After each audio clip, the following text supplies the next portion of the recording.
So how's everybody? Good, good. So we're continuing with our guest lectures. Today we've got Vanni Banducci and Gabe Ulloa. Talking about marketing and in particular social media marketing. So take it away, guys. Yeah, so as I said, my name is Vanni Banducci. I do a lot of copywriting, data analysis, working with online businesses, particularly people that are selling online courses, retreats, basically informational marketing. I've been doing it now 2 years since I started my business, and I'll talk more about that in my own perspectives. Gabe? My name is Gabe Ulloa. I'm in digital marketing. I've been doing marketing as a whole for probably about 7 years. I've really started focusing on more the digital, web, and social aspect probably about 3-4 years ago. Everything from social media strategy to social media advertising, so Facebook, Pinterest, Instagram, some custom Snapchat filters, website creation, basically anything that's social or web I can, for the most part, do. What's that? I thought that sounds like fun. It does sound like fun. I mean, there are worse jobs to have. Yeah. There are worse ways to make money. Yes, I can think of 5. Did you want me to start with the bolded questions? Whichever you I only prefer. see 2. Oh, really? That are bolded. Maybe that was on the second one, since I remember on the first one I had quite a bit. Okay. So how about you start with this first two? Okay. What are the advantages of social media advertisement? Okay. Well, the biggest advantage of social media advertisement is when you compare it to traditional advertising. I like to use the example of a billboard. So you're driving down the highway, you see a billboard, not a digital one, but a traditional one, and they cost maybe about $5,000, $5,000 to $7,000 for a billboard. Well, what I ask people is, okay, well, what's your ROI on that billboard? And they just kind of look at me blank. Well, how many people see that billboard? Again, blank stares. There's no real way to track what people are viewing when it comes to traditional media. Sure, you can look at the Caltrans traffic data based on the time of day and the number of cars that possibly drive by on the highway, but how many of them are playing with their phone, texting, changing their radio station, not paying attention to the billboard? So those numbers aren't very accurate at all. One of the great things about social media advertising and social media in general is everything is trackable. How many views, how many clicks, how many impressions, how many times they go to your website. Everything is being tracked. So from a marketing perspective, it's significantly easier to get somebody to do social media advertising because there's a whole report you can give to them and say, hey, your ad is performing like this, and here's how many views you've gotten, how many people have clicked it, how many people have interacted with it. Whereas a billboard, you just hope somebody glances up as they drive by it. So there's no real way to track the ROI. There's no way to track the analytics behind it. Where with social, everything's completely reportable. Yeah, and I'll add on to that.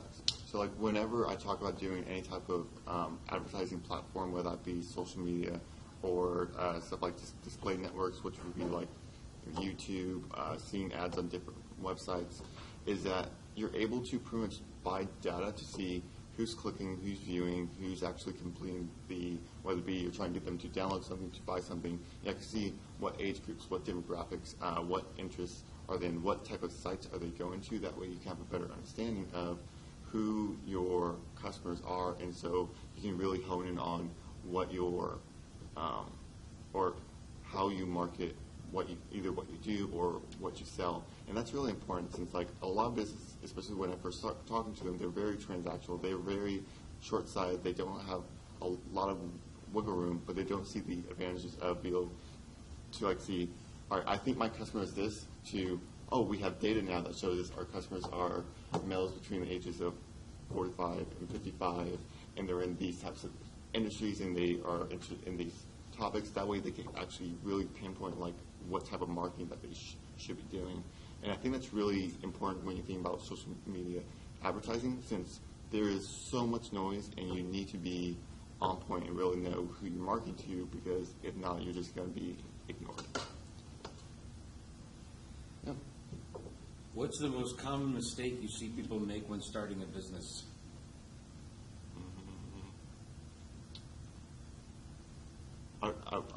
would say, going back to like what I said about the data, like they're so worried about getting going and getting the first sale that they don't take that extra time to actually do the research and even just talk to people. Like find someone that could be a customer and just ask them questions. Like have it just be a casual conversation that way you can actually understand what the problems are, since like what you think the problem is might not be the actual problem, since you can't sell someone something just because you see a need for it. There has to be a need and a desire that they want that fixed. And if that desire isn't there, then you're not going to really sell anything. And so it's really cheap and inexpensive to just talk to someone. That would be like my number one mistake that people do. Kind of piggybacking off of that, I 100% agree. But for me, the biggest issue, even with me starting my own business, my biggest issue was I thought anybody could be a client. And again, it goes back to that not doing your research, not understanding your product, not understanding your market, and really not understanding the exact position of your business. So you may think your business is this, but really your customers or potential customers see it as something completely different. So my biggest mistake that I personally made was just accepting anybody and everybody who would throw money at me as a customer. It's like, okay, cool, you can be a customer, you can be a customer, I don't like you, but you can be a customer. I didn't care at the very beginning, and it was terrible. It was probably one of the worst decisions I've made, because I wasn't focused on the business idea, I wasn't focused on getting that client experience, I was just focused on making that sale. So understanding who your client is, understanding your product, and knowing that not every client is going to be a good client for you. Are there any alternatives to marketing principles? No, but they're principles. Like it's like saying, like, can you just do away with the law of gravity? Principles have worked for over 100 years. I would urge everyone to really study the principles and the strategies that have been working for a long time, particularly looking at direct response marketing. That's the flavor of marketing that I really follow.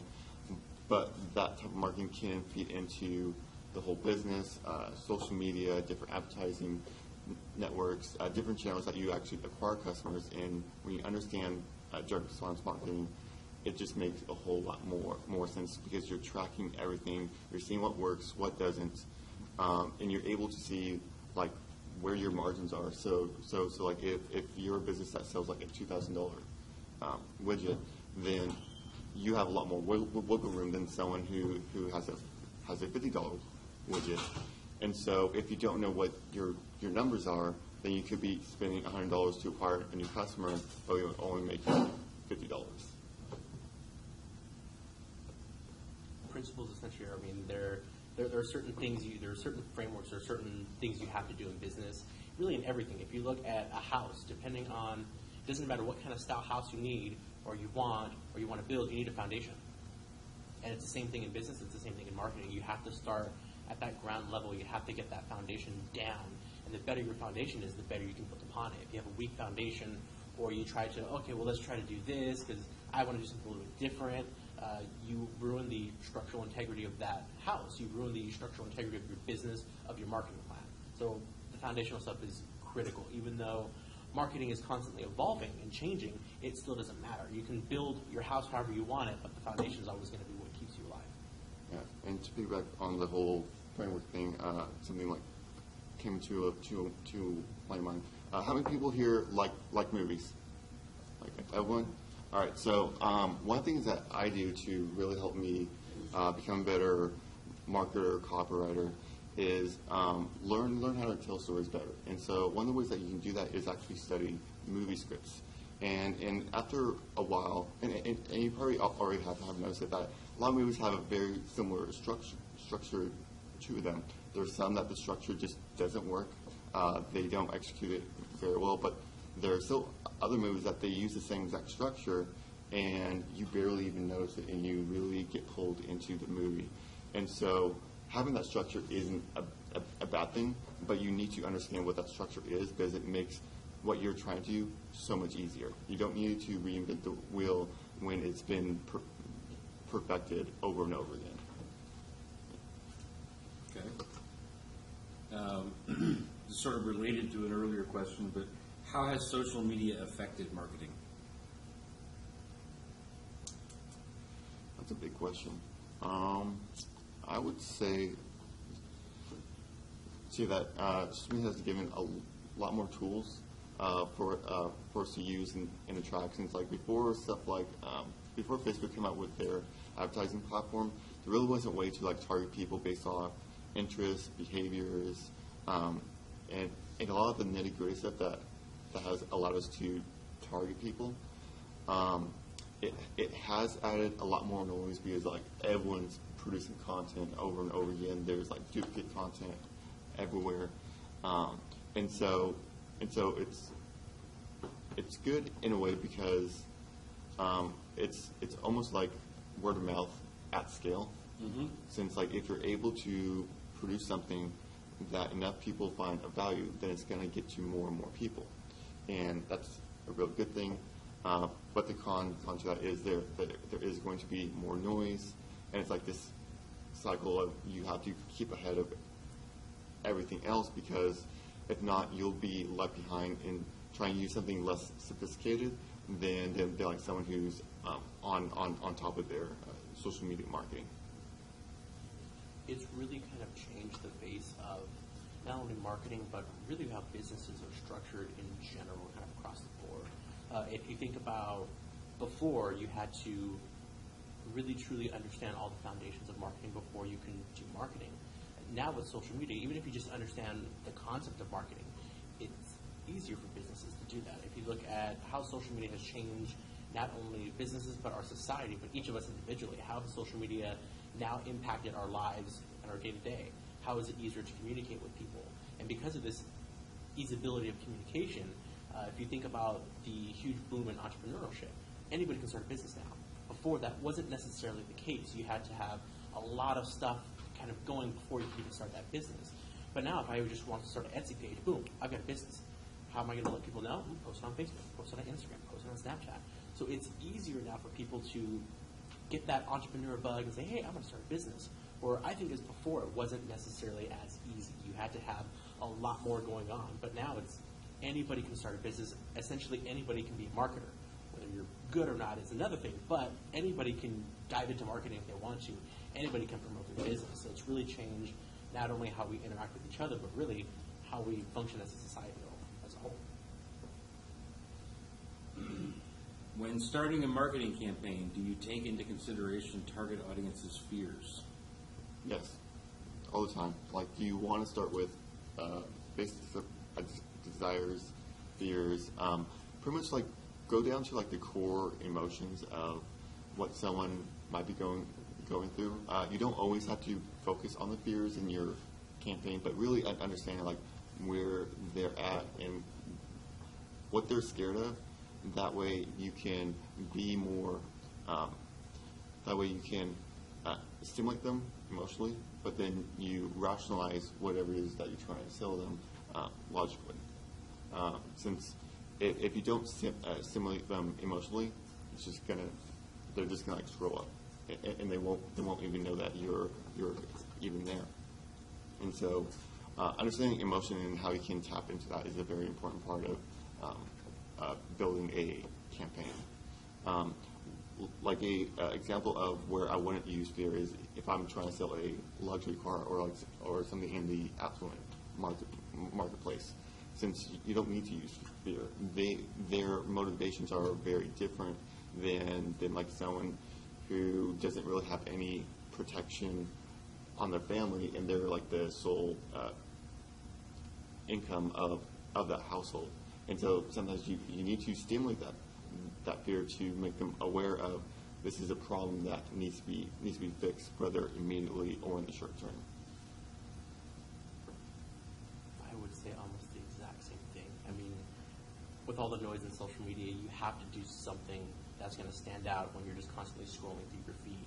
So fear, emotions, happiness, anger, whatever that emotion is, if it grabs their attention, you've already succeeded as a marketer, because your job is to get somebody to pay attention to whatever that advertisement is, to pay attention to the business, to pay attention to that product. So if you have one emotion in there and it catches them, then, well, you've done part of the job. You've gotten your message out through all that other noise and the sea of all the other stuff that you're scrolling through and not looking at. And then from there, I mean, you can take it even further with more different emotions. But I mean, emotions are what drive us as humans. It's kind of our human behaviors. Emotions. We have emotions with each other. We have relationships, and that's kind of the same thing with marketing. You want to build that relationship with your potential customer. You want to give them the warm and fuzzies, make them feel loved, and give them some emotion back and forth, because that's really what good business is about. People don't do business with strangers. They do business with people they know and trust and they're friends with. And really, that's kind of some of the foundations of marketing as well. You want to build that relationship and get them to trust you and be friends with you, essentially, so they can warm up to you, open up to you, and then ultimately open up their wallets too. Besides social media, what are other methods of marketing you see potential in for the future? Well, there's plenty of avenues for that have been working and currently working. Right now, I see a lot of stuff with, even though this is still technically with Facebook, but it deals more with AI instead of automations, but having messenger bots. So whether that be through Facebook or some other platform, that's a brand new trend that either marketers are going to screw up like they do everything, or it's going to be real good and a good tool, especially if someone's a small business. If they set like a small messenger bot that can answer very simple questions like, when are you open? And it's like, oh, they're looking for hours. We're open Tuesday from 9 to 5, for example. So see that being very powerful, since what people miss about marketing is they confuse it with advertising. Advertising is when you sell something and the customer already knows what they need, and it's very transactional. Marketing is the big umbrella that advertising sits underneath, and so you really need to understand the differences between the two, because people will get confused on like what you should be doing. Since part of marketing is basically being a good storyteller, having conversations, getting people engaged, and that's all a part of building that relationship. So that way you can move them from possibly not knowing anything about you, and whether that nurturing process is a few hours to a few weeks to a few months, they're building that relationship with them. And if you're always just trying to like hammer them with advertisements all the time, that's not really a way that you build a relationship. It's a lot of give and take. Big data and the Internet of Things is kind of really that next step in marketing.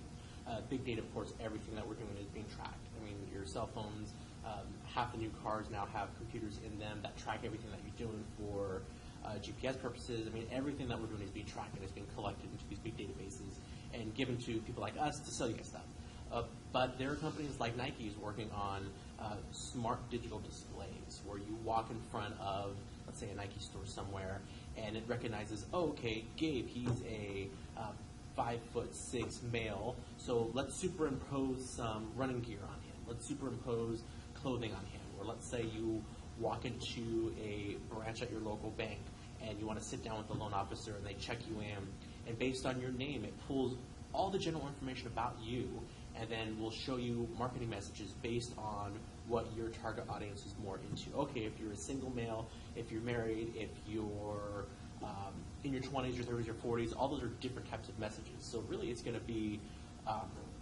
marketing messages, and marketing information is going to be very, very tailored, and it's going to be perfect to exactly what you respond to. So you're going to walk into a building, and it's going to detect that you are here to do a loan, and pull up your account and says, okay, well, they don't have an auto loan. They have a checking account. Okay, great. We're going to start showing them auto loan information. Not rates, but showing them a little bit more, hey, here's some auto loans that guys in their 20s or 30s would like.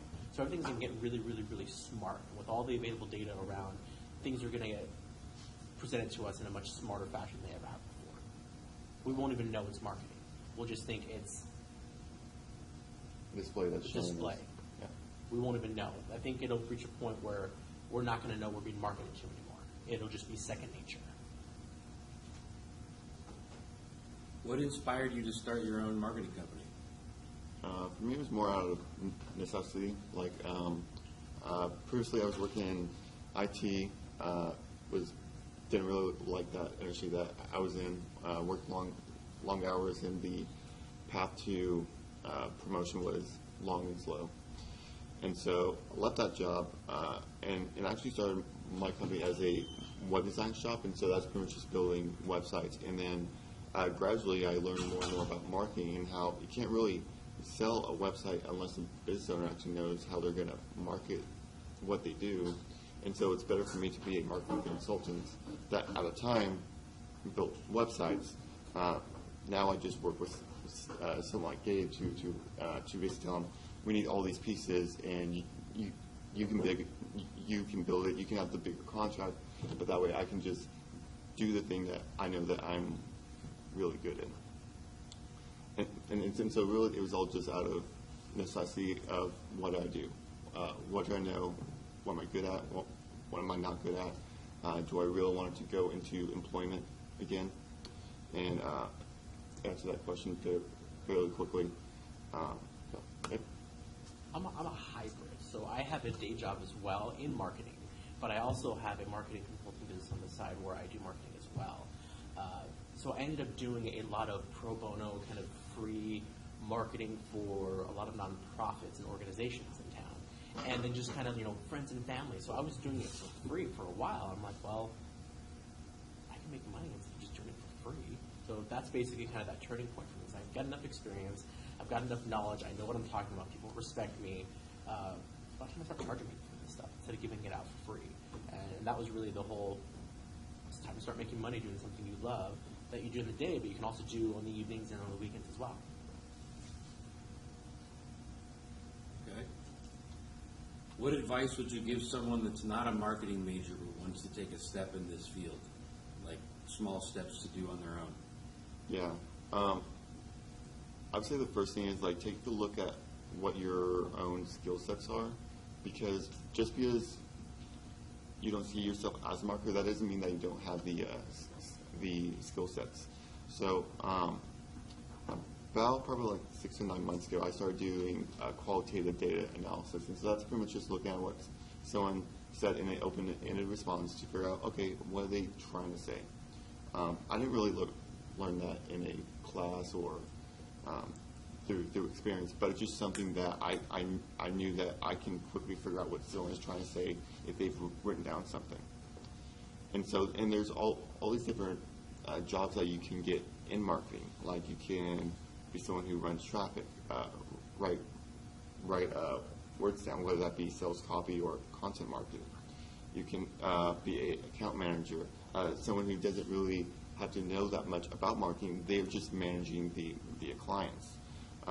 You can be a creative director, a graphic designer, and so it's really just about first take assessment of what you're really good at, and be honest about yourself what you're not good at, and there's always an opportunity to either work with someone else or work with a business individually.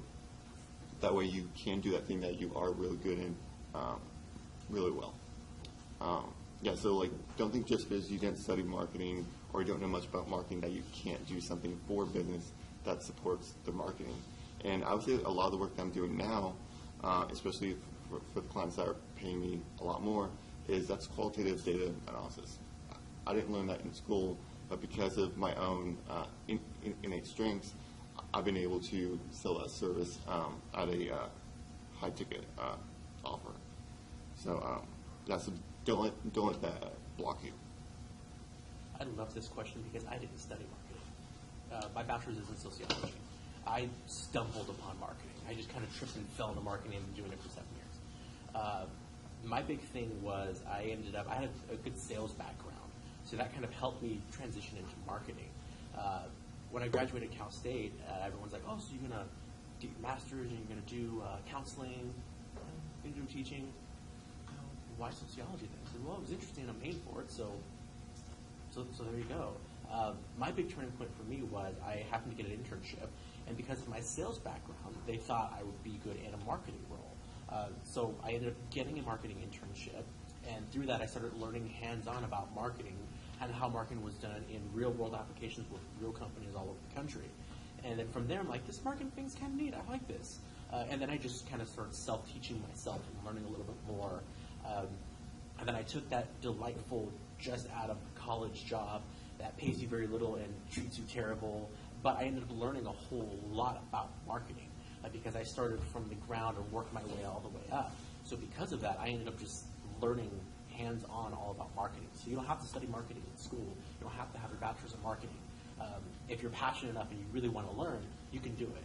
I suggest doing a lot of reading, a ton of reading, and start practicing stuff on your own. And then build partnerships where I'm not a copywriter. Can I write stuff? I can. I don't like writing copy. He likes writing copy. So I'll give him clients because I don't want to write it. So start building these partnerships and relationships that you have where, like he was saying, you have your core strengths. You know what you're really good at. And then have other people help you out with what you're not good at or just don't want to do. But have that hunger, want to learn more, and read as much as you can, and try to practice as much as you can as well. So like, I reached a point where I didn't do web design until maybe about a year ago. Web design wasn't my thing, but I saw a need. My clients said, okay, well, social media is great, but I need a website too. So again, it's just constantly evolving and understanding what your potential clients want and where your skill sets are. And if you're willing to learn something, then just do it. Learn. Yeah, and I want to add one more thing that I think it's a really important, I don't know if you can call it like a skill set, but it's probably more of a mindset. Seth Godin has this, I think it's from one of his books, but the concept is to poke the box. Sometimes you don't know what's going to happen until you actually do it. So learn a little bit of something. Decide, okay, I'm going to do this. Do it like you're poking the box. See what happens. Since you can read and read and read as much as you want, but until you actually go and poke the box, take action, and see what happens, you could probably see that you were completely wrong. You know, see that, oh, that isn't what I was expecting of, or it could be like, that's exactly what I was expecting. How can I make sure I can do that again, again, and again? Okay. Through what marketing channels do you find you have the best results? That's a difficult question because if that's through my clients or through me personally, it's always has been person-to-person building relationships, going to conferences, shaking hands. For my clients, mostly with Facebook, but that also is because of their type of customers are female, ages from 35 to 55, and they're at a point that they are ready to make a significant change to their lives, and so they're willing to actually make that investment. But there's always, and something that's interesting about that is, for them to get there, they had to do a whole bunch of other stuff wrong, nurture that relationship. So let's say that that relationship was nurtured on Instagram for like months and months, but then they're also on Facebook, but it's on the Facebook that it's tracked, hey, this traffic came from Facebook and they converted for this $2,000 online course. And so that's going to be what's reflected in the data, but it doesn't show all the different little micro points that they've been touched over and over and over again. For me personally, it's really good old-fashioned network marketing referrals. I personally really don't do any advertising at all, but I've really built up this really good, strong network where I'll get referrals constantly coming in. So referrals personally work the best for me.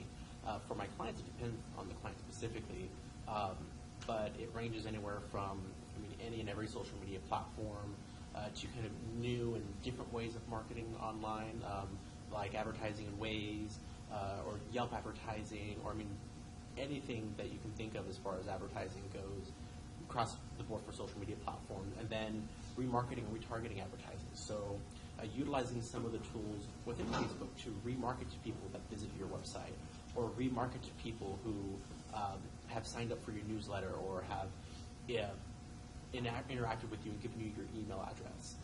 So remarketing to them, or doing Google advertising and pay-per-click advertising. So it really depends on the exact client, but there's always a good mix of everything that works. and just understanding what your client's needs are and what their budget is the biggest thing to understanding which one's going to be the most effective for this. If you have a large budget, okay, perfect. They have a little bit of money to spend in Google. They have a small budget, okay, well, we're going to stick to Facebook then, and maybe Instagram, and that's about it. It just goes depending on the client and what their needs are. But I've seen really everything work, and there's no, at least there's no one package fits all for everybody. There's not, oh, okay, you're under 10 employees, you fit the A tier package. I mean, everything is completely custom based on who they're wanting to target, who they're looking to get at you, and what the end result is, whether they want more leads, whether they want more sales, whether they want more visits to their website, or whether they just want general brand awareness. What, if any, are the downsides of social media marketing? Noise. That's pretty much like your biggest problem. And then another thing, to kind of like bring back what Gabe said earlier, it's never been easier to start a business, get up a website, a landing page. But with that doesn't mean that that's going to be effective. And so with that, and this is something that I've noticed, especially when I was building websites, of how companies will think that just because you have a Facebook page, therefore you don't need a website anymore. And I think that's faulty thinking, but that also depends on what your budget is. And some people, they can't afford to host a website, have it built, have it be maintained, make sure it's secure. And so that's really a Facebook page is all that they can really do. But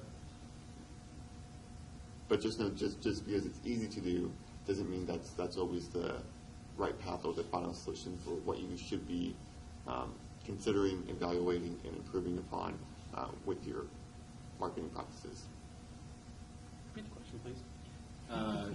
What, if any, are the downsides of social media marketing? Okay, I got so caught up listening to him, like, I forgot the question. Not a problem. The downsides of social media, yes, noise. Noise is the biggest downside. But it's understanding which platform really to use. Because when you think of social media, I mean, how many different social media platforms and profiles do you guys have? More than 5? More than 6? So there's what, Twitter, LinkedIn, Instagram, Facebook, Snapchat. I can keep going on and on and on and on. There's so many different types of social media outlets out there, and it's difficult to understand which one would work, because Facebook and Facebook and Instagram essentially are the same thing. One's just a little bit more visual, and your parents typically aren't on Instagram or they're on Facebook. But it's the same thing, it's the same company. So it's understanding which one works the best, and then helping your client to understand, hey, you have to do more than just post something on Facebook and that's it, it'll work. So having people understand that there's actually a strategy behind social media is probably one of the big downsides of it. Because people just think, oh, if I got a Facebook page, like you were saying, I got a Facebook page, I got a website, I'm good, done, I'll make money. And that's not the case. You have to actually do marketing to have people see, learn who you are. So one of the biggest downsides is people just think just me being on social media is good enough. And then fighting through all of that noise on every single platform. I mean, you've got the people who've just started their business who are just hitting you with constant advertising. You've got your aunt eating lunch again. You've got your grandma's cats. I mean, there's so much stuff on Facebook, on Instagram, on all the platforms. It's difficult to cut through that noise with a message that's valuable and understanding how to effectively do that. Yeah, and one more technical bit about social media, in particular with Facebook. They're reaching a point of critical mass as far as like what can be shown to you. And so there's only a certain amount of posts that people will actually go through in a read. It seems like now we're no longer at a point that we actually get all caught up with all of our different pages and people in our lives.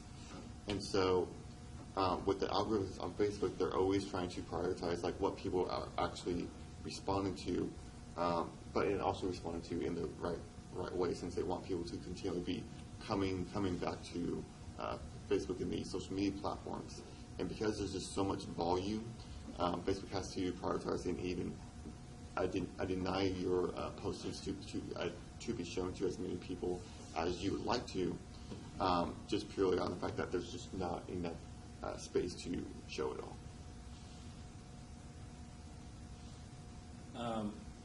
This is kind of related to a question we had before, but I'd like to ask it again.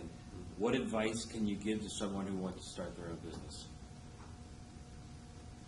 Just do it. Slogan. I know. I would say take some time and really think about it. I would also break out the business model canvas to see what your unique selling propositions are, what potential partners that you could have, where you're getting resources from, how are you going to measure your results. So give it some good thought. I would also if you're depending if you're going to try to be a local business versus a online business, there's all these forums and Facebook groups and places that you can just go and just see what people are talking about, and you can get a good idea if your idea could have legs.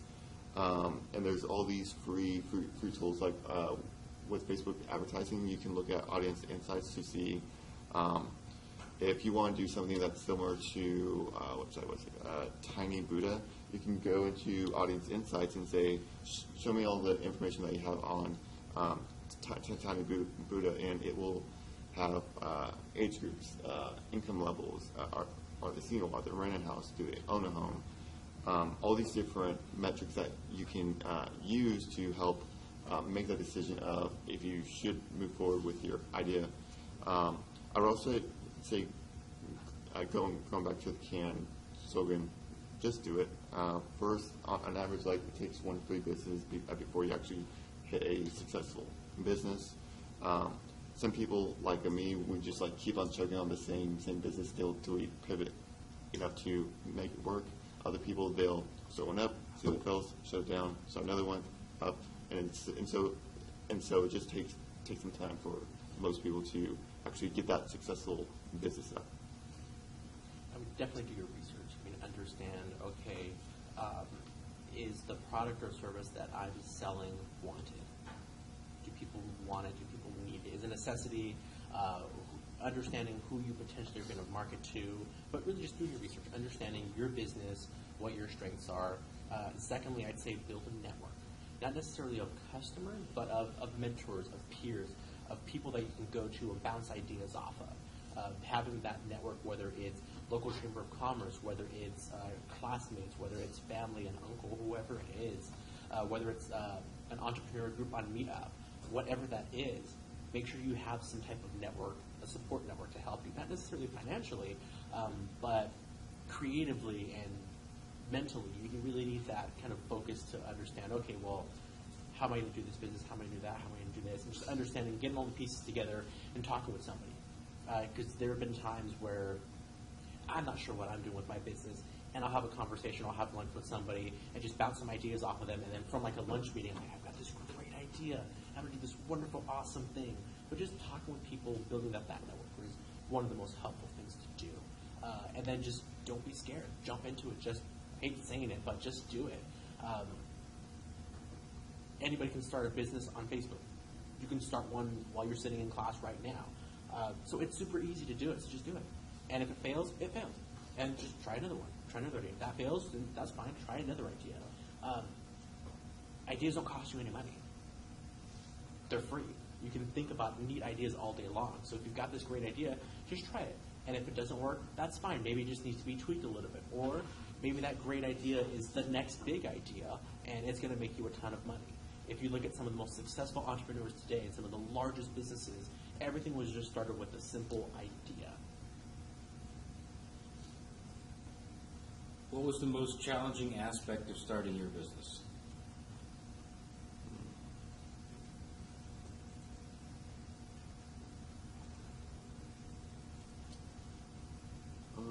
Probably of the actual startup process, just doing all the research to find what it actually takes to start a business, get all the legal documents in order, and really understanding what potential risks that you are taking by starting a business. Because once you start a business, and especially once you are successful, everyone's going to try to make you unsuccessful as soon as possible. So you want to make sure that you're protected. So I would say, for me at least, just doing all the research, make sure I have everything in order, before I open the doors, build the website, etc.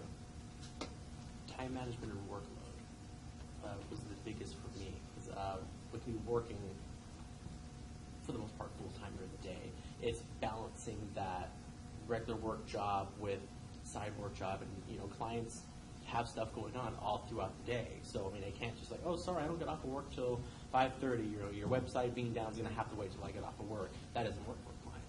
So, for me, it's balancing that time management and understanding that I've got to go back and forth from day job to side business to day job to side business and back and forth.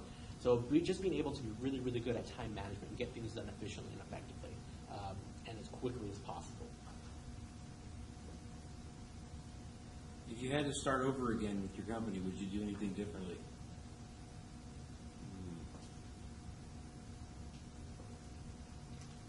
I probably would have studied marketing a little bit more before actually starting my business, since I probably wasted money on online courses and materials that I really never implemented or used. So that's probably one thing that I would probably have done differently. I think I would have started sooner. Good I advice. waited for a little while to kind of get going, but I think if I could do it all over again, I would start sooner. And maybe I'd be at the point where, maybe if I would have started 4 years ago instead of 2 years ago, maybe my business would be at a completely different level, and I wouldn't work a day job anymore. I would just completely focus on that. So I think probably the biggest thing for me is I would start earlier. Who knows what would happen? Maybe I'd be in the same position. I don't know. Are there any types of businesses you refuse to advertise for? For me, since I've worked with these industries before, restaurants and anything in real estate, I would hard no. I will not even consider a thought of it. Mostly because they're very cheap. They want high ROI with very little investment. Real estate companies are very tough to work with. I've worked with a couple of them. I, for the most part, refuse to do, and I don't really refuse to do business with people, but I refuse to do business with people who think social media and digital is a magic bullet. So they think if I get a Facebook page going, I'm going to make a ton of money. I've had a couple of those clients, and I end up firing them. Second, I try to stay away from people that are heavy in a lot of legality, red tape, and disclosures. My day job is for a credit union, so I do digital marketing for a credit union, and you won't believe the federal regulations on what you can and cannot say. If you talk about a checking account, the disclosures that go with it. If you talk about a loan, the disclosures that go with it. There's lots and lots of red tape. And with working with investors and insurance companies, there's even more red tape, things that they can and cannot say. So understanding the disclosures and the legal requirements of the federal government is one of the most difficult things about doing advertising. So I try not to deal with anybody who is heavily regulated because of those disclosures. It's such a nightmare, and it's tough to make an effective message without being weighted down by a bunch of blah, blah, blah, blah, blah, blah. Okay. What has been your most successful marketing plan you've created for a company? For me, that's a little hard, since I'm really like a cog in a system, since my clients are so big, and then I have a few that are being run right now. But probably the simplest one is I do lead generation for a company that does GPS fleet tracking. So all those little devices that are on fleet trucks to know where they are, how fast they're going. If there's if there's an accident, they can actually have data that they can use to dispute if it was the driver's fault or if it was someone else's outside the vehicle's fault. And so it's just simple Google AdWords, there's a landing page, like, hey, do you want this infographic, white paper, etc. Click on their email, submit, and they get to a thank you page. So it's very simple, it works. I think for me it'd be, one's more of a recent client, but one was an interior design company. And it was, I had just initially kind of jumped on board just as, oh, hey, I'm going to run some Facebook stuff. But it ended up turning into significantly more, and I've been with that client probably think it'd be about 3 years. So I did that before I was even doing my own side thing. And I helped really project manage kind of all their technology. So it went from just kind of handling their Facebook to I was working with developers to add an e-commerce platform to their website and get shipping set up and basically running the entire e-commerce site, which makes them money every single day. And the second one was a brand awareness campaign for a winery just outside of Porterville. And that was social media strategy, and that was complete website build and really making the website friendly. They had an old, non-responsive, terrible website that nobody would go to, and then kind of rebuilding that and then partnering with other vendors that they can work with, like the wedding industry. Now they're completely booked this entire month as far as venue rentals for weddings. So just being able to have those partnerships and work with people and just have them think outside the box. Okay, great, you're a winery, but you can do so much more. Here's all the potential you can. So really just being that consultant for the business and helping them understand where they can go and then helping them get them to that point. Okay. It's 10:50. Are there any questions that I didn't get to that you guys want to ask right now? Question number 6. I will take the answer. What's that? Question number 6. Question number 6. Yes. It's an link. Oh, are there any alternatives to marketing principles? Yes. I think that was before you got here. Yeah. And the answer is I no. wait for my question. The answer was no. Yeah. There's no real alternative to marketing principles. Other questions that we didn't get to? Anything at all. Kathy? At what point should I start seek to advertise product functions? What time should you start to start up? Once they have a solid product. I mean, if you're still developing, unless it's like a Kickstarter, that would be like the one exception to that. But if you're a full-fledged business and you've got a product and you're still developing it and building it, wait till that product has been built, has been tested again, and then finally test again. Make sure that there's a need for the product. If you know there's a need for the product, then test it once, throw it out to market, see what happens, and then kind of test it, take it back, and see what you can change and make version 2.0 of it. But, once you've got a solid product or a solid idea or something tangible that people can purchase, then just go for it. Start. Yeah, give a little more of a tangible answer. For stocks, what a lot of them do is do a lot of growth marketing, and so that's a lot of like grunt work marketing. So like they'll like find out where people are, and they'll just post it. They'll put stuff on Reddit and forums. Send someone a product for free and say, hey, will you do a review on this? They'll contact YouTubers. And so that way, even though it might cost them a little bit, but they're getting it out to everyone else. And so there's a multitude effect of if that gets picked up by a news outlet or some source, or even if that's 100 small sources that would equal to the same magnitude as one big source, but that just takes time. And so I would say focus on that first before you are actually going to spend money on advertising, like on Facebook, Instagram, any of that stuff, because that's going to yield a lot more results quickly as opposed to like figuring out how to use these platforms. Since it's really easy just to there are these websites like Product Hunt or these aggregate websites that they just let people know this is what's happening. Here's this new company, that's a new product, and people will go and check it out. And all that takes is for you to like go to that website and submit some information on like what your thing is. Anything else we've missed? Yes. Yeah. Sure. I'm sure that getting fast, sometimes hate ads. So it comes, it's part like for researching people on YouTube, for example, or you go to like Snapchat and do stories, and sometimes it comes, and always for myself, I'm sure I see people who say that hate ads, this like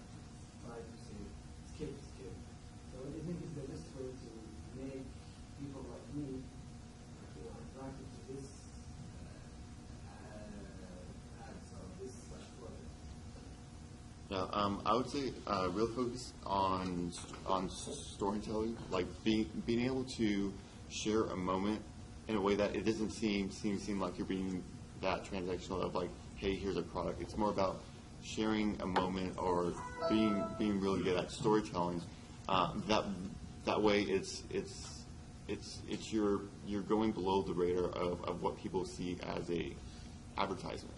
And even as marketers, like we hate ads still, but we can recognize what is a good ad. We're like, oh, that's interesting because it stimulates us. And we're like, they went about this problem like in a very interesting way.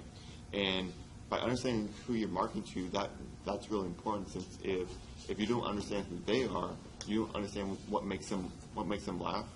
Like this is like a little bit of a different example, but with email marketing, like I remember there was this one headline of, "Are you reading this on your toilet?" ? And so most people are going to like open up because it's funny, it's curiosity. Since most people, when they're checking their email on their phone, they're probably going to the bathroom. And so just be able to make someone laugh and like really just stimulate those core emotions. And even if you do show your product, whether it be like a product placement, working with a influencer, so someone who does like the storytelling thing and they promote products all the time, if you can get them to find that moment that was just shared with them, either laugh at it, just have a enjoyable moment, then they're not going to have the adverse side effect that many of us experience. Think about how you consume advertising and the ads that you see on a day-to-day basis. Which ads do you like? Which ones kind of piss you off? Which ones make you feel a different type of way than other ones? There are certain ads that I'll just go through and live with because I'm in marketing. I like looking at ads and analyzing them. But there are certain ads that just drive me nuts and I completely ignore them and I will never acknowledge they exist. So think about that as a consumer on the consumer end. What are the ads that you respond to? And when doing advertising, you don't want to inconvenience anybody.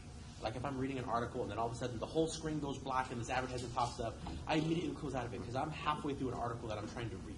If I'm watching a video and all of a sudden in the middle of it there's an ad for HP computers, I'm done watching the video. I'm over it. And I'm going to go to something else. So don't inconvenience anybody, but do it, again, with the messaging, the emotion. Make sure the messaging is good. It captures their attention. But don't inconvenience anybody because all you're going to do is just get them to go away from your ad. A lot of us have to go to next classes at this point, so without further ado, let's give everybody a big round of applause. Thank you both. I will see you again at 1. And it's just right across the hall here. Okay. Thank you.